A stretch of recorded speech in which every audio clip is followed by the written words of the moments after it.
சாய் பக்தர்களுக்கு என் அன்பு வணக்கங்கள். ஓம் சாய்ராம். என் அன்பு குழந்தையே, உன்னை விட்டு பிரிந்து சென்றவர்கள் இப்பொழுது எப்படி இருக்கிறார்கள் என்று தெரியுமா?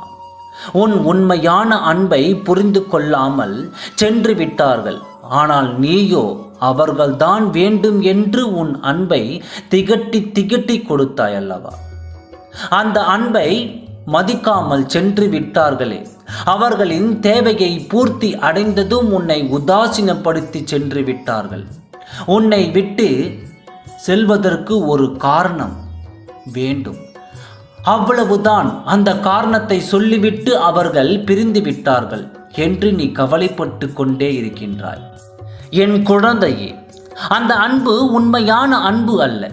அவர்கள் உன் மீது காட்டும் அன்பு போலியான உறவு என்று நான் உன்னிடம் எத்தனை தடவை உன்னிடம் சொல்லி இருக்கிறேன். நீயோ அதை புரிந்து கொள்ளாமல் அவர்களை தேடி போய் அன்பை கொடுத்தாய் அல்லவா? அதுதான் இதற்கு காரணம் குழந்தையே. நீ ஒன்றை புரிந்து கொள். அன்பை கூட மருந்தளவுதான் கொடுக்க வேண்டும்.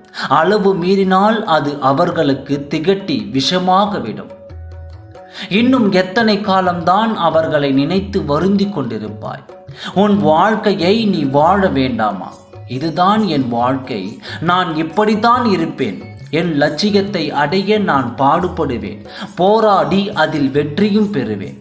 அந்த வெற்றியை கொண்டு அவர்களின் கண்முன்னே நிலைநிறுத்தி உன்னை அவர்கள் நிச்சயம் புரிந்து கொள்வார்கள். அவர்களும் உன்னை பற்றி யோசிக்காமல் சிந்தனை செய்யாமல் இருப்பார்களா? அப்படி இருக்க மாட்டார்கள்.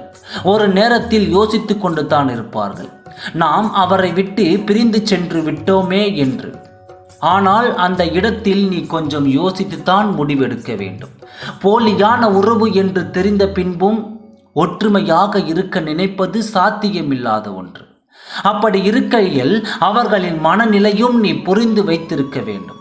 அவர்கள் இப்படித்தான் என்று நினைத்து விட்டால் விட்டு விலகிவிடு. அதில் ஒன்றும் தவறு இல்லையே.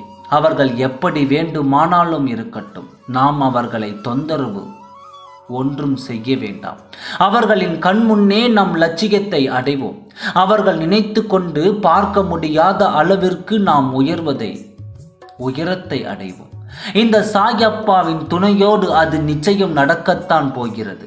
என் குழந்தையின் மன கஷ்டத்தை யார் என்ன சொன்னாலும் சரி, நான் அவர்களுக்கு கொடுக்கும் பரிசு என்றே எடுத்துக்கொள்வேன்.